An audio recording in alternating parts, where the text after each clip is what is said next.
बिस्मिल्लाहिर्रहमानिर्रहीम। अस्सलाम वालेकुम। कैसे हैं आप सब लोग? उम्मीद करती हूँ कि सब खैरियत से होंगे। अल्हम्दुलिल्लाह मैं भी बिल्कुल ठीक हूँ। और कुछ देर पहले तो ठीक थी, अभी ये किचन देख के तो मेरी तबीयत ख़राब हो गई है एकदम से। मुझे समझ नहीं आ रहा था कि मैं क्या करूँ। बस फिर मैंने सोच लिया कि मुझे कुछ ना कुछ जुगाड़ करना है और इसको बिल्कुल सेट करना है। तो सबसे पहले ये किचन किसी और के पास था, तो अभी मेरे पास आ गया है। तो आज से इंशाल्लाह मेरा किचन है और मैं इसको एकदम साफ़ रखूँगी। तो मैंने दोपहर की चाय बड़ी मुश्किल से यहाँ पे बनाई थी, क्योंकि इतना ज़्यादा गंद था, मुझे बिल्कुल भी अच्छा नहीं लग रहा था ये गंदगी देख के।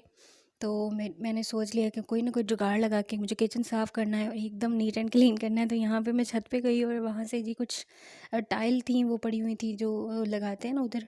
तो वो वाली टाइल पड़ी थी, वो मैं ले आई थी, उनको धो के रख लिया था। यहाँ पे मैं शीट लगा ली थी पहले एक साइड की, तो मुझे लगा कि नहीं, पहले मुझे क्लीनिंग करनी होगी अच्छी तरह से। उसके बाद ये शेल्फ़ का हालत आप देख सकते हैं किस तरह से गंद है। तो मैंने सोच लिया था कि मुझे आज किचन साफ़ करके ही खाना बनाना है, तो बस फिर सोच लें तो फिर हो जाता है। तो जी कोई 2 अढ़ाई घंटे के बाद जी मेरा ये किचन तकरीबन साफ़ हो चुका है और जितना मैं कर सकती थी उतना मैंने क्लीन कर लिया है। तो मैं आपको दिखाती हूँ, ये मैं कोई शीट लेकर आई थी 100-200 रुपए की, पहले की मेरे पास थी, तो वो मैंने वैसे ली हुई थी। तो बस वो मैंने कोई जुगाड़ लगा के टेप शेप लगा के उसको चिपका दी दीवारों के साथ और ये टाइल यहाँ काउंटर पे लगा दी। बर्तन सारे वॉश कर लिए थे और ये गिलास पड़ा हुआ था, टूटा हुआ था वैसे, तो मैंने इसको स्टैंड बना लिया कि इसमें चम्मच वगैरह रख देती हूँ। तो बस छोटी-छोटी चीज़ें थी वो मैंने सेट कर ली और किचन तकरीबन मैंने साफ़ कर लिया है और मुझे अच्छा लग रहा था बहुत ज़्यादा देख के कि जी बहुत प्यारा लग रहा है अभी। क्योंकि जितना गंदा वो किचन था वहाँ पे तो खड़ा होना भी मेरे लिए तो बहुत मुश्किल हो रहा था, मुझे बहुत गंदा लग रहा था कि ये बहुत बुरा लग रहा है। तो बस ये बरामदे के अंदर ही है, किचन ओपन है, बस वैसे तो कोई रूम वगैरह नहीं है अलग से। ये सीढ़ी और इसके नीचे ही किचन बना हुआ है। तो मैं आपको इंशाल्लाह किसी दिन पूरा घर दिखाऊंगी, जो अभी हमने अभी यहाँ पे शिफ्ट हुए हैं, अभी हमने ये घर रखा है। तो देखते हैं फिर क्या होता है। ज़ाहिर सी बात है, जब नए नए आते हैं इंसान तो फिर सारा कुछ खुद ही करना पड़ता है। जो जाते हैं वो इतना ख्याल भी नहीं करते हैं कि अगले आने वाले को क्या बुरा लगेगा। खैर, ज़िंदगी और अपनी अपनी सोच है कि कोई कैसा सोचता है। तो यहाँ पे जी 6:45 होने वाले थे रात के, मतलब शाम के। तो मुझे बहुत ज़्यादा लेट हो गई थी खाना बनाते बनाते ना। तो बस फिर जल्दी जल्दी से मैंने सब्ज़ी काटी और मिक्स ही सारा कुछ डाल दिया, प्याज भी सब कुछ साथ ही। तो यहाँ पे मैं सब्ज़ी बना रही हूँ, क्योंकि मुझे बहुत ज़्यादा देर हो गई थी, लेट हो गया था मैं खाना बनाते बनाते।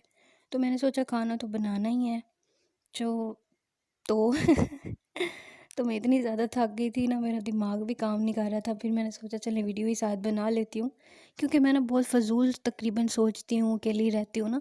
तो मुझे किसी ने मशवरा दिया था कि आप वीडियो बनाया करो, इस तरह से आप बिज़ी रहोगे तो आप वो सोचोगे नहीं जो सोचते रहते हो। तो बस फिर मैंने सोच लिया चलें आज के बाद जो है ना मैं वीडियो बनाया करूँगी, अपने व्लॉग्स बनाया करूँगी, सुबह से लेकर शाम तक की जो रूटीन होती है वो आप लोगों के साथ शेयर किया करूँगी। हो सकता है मेरे दिमाग में जो खाली दिमाग रह रहा है कि मैं परेशान होती रहती हूँ, उससे मैं बच जाऊँ। तो यहाँ पे जी खाना मेरा बन रहा है और मैं इतनी ज़्यादा थक गई थी कि मुझे बिल्कुल भी हिम्मत नहीं हो रही थी। ज़ाहिर सी बात है, 2-3 घंटे खड़े रहने के बाद इंसान की टांगें जवाब दे जाती हैं। तो मैं भी इंसान हूँ, मैं बहुत थक गई थी और एक तो सर्दी बहुत ज़्यादा, धूप नहीं निकल रही है और ठंड है बहुत ज़्यादा। तो बस खाना बनाने के बाद मैं सोच रही थी कि जल्दी जल्दी से खाना बन जाए, उसके बाद जाके आराम करूँगी। तो बाकी का काम जो दिल तो कह रहा था कि अभी सारा कर लूँ, लेकिन अभी नहीं हो सकता है ना, ज़ाहिर सी बात है, आहिस्ता आहिस्ता होगा। तो कल दिन को देखूँगी कि क्या काम करना है और किस तरह से करना है। सब कुछ आपको ही अकेले करना पड़ता है ना, तो फिर थोड़ा देख के चलना पड़ता है कि कौन सा काम पहले करना चाहिए, कौन सा बाद में। तो यहाँ पे जी सालन बन गया था, उसके बाद जी मैं रोटियां बनाऊंगी, क्योंकि अब मैं इतना डर गई थी। तो मैं यहाँ पे जल्दी जल्दी से सफाई, जो भी ज़रा सा कचरा वगैरह गिर रहा था मैं इसको साफ़ कर रही थी, क्योंकि किचन मुझे इतना गंदा मिला था। तो मुझे इतना खौफ आ रहा था कि कहीं फिर से ना ये गंदा हो जाए, मुझसे नहीं होगा इतना ज़्यादा साफ़। तो बेहतर है कि चीज़ों को ज़्यादा ख़राब करने से पहले ही उसको साफ़ कर लें तो अच्छा रहता है। तो यहाँ पे जी मेरा सालन हो गया था रेडी। तो बस सालन बन गया, इसमें धनिया वगैरह मैंने डाल दी, गरम मसाला, बिल्कुल लाइट से मसाले डाले हैं। तो अब मैं बना रही हूँ जी रोटियाँ, बस रोटियाँ बनाऊँगी।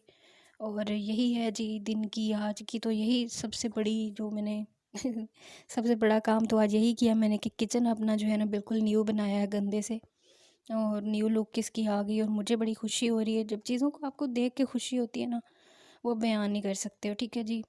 तो बस यही है ज़िंदगी, और ज़िंदगी चलती रहती है, किसी एक के लिए या किसी चीज़ के लिए रुकती नहीं है। हालात जैसे भी हों, माहौल जैसा भी हो, आपको अपने से शुरुआत करनी पड़ती है, आपको खुद से ही सब कुछ करना पड़ता है। तो खुद जहाँ पे रहें और साफ़ सुथरा रहने की कोशिश करें, अपने आसपास की चीज़ों को, अपने घर को, ख़ास तौर पे औरतों का ये ज़िम्मेदारी होती है कि वो अपने घर को किस तरह से साफ़ रखती हैं। तो जी जनाब, तो यहाँ पे बन रही हैं रोटियाँ। तो हम लोग देसी लोग हैं, गरीब लोग हैं भई, हमसे वो फेक शायरियों वाला काम नहीं होता, जो हैं वैसे ही दिखाएँगे, वैसे ही हैं। तो बस ये है जी ज़िंदगी, और ये है जी ज़िंदगी के फंडे। मेरा मतलब है कि यही कुछ होता है, सबकी ज़िंदगियों में ऐसा ही होता है शायद। एक ऐसे इंसान के साथ ऐसा नहीं होता, कुछ लोग शेयर करते हैं, कुछ लोग नहीं करते हैं। हर तरह के हालात ज़िंदगी में आते रहते हैं, अच्छे और बुरे दिन आएंगे, उनकी उम्मीद रखनी चाहिए।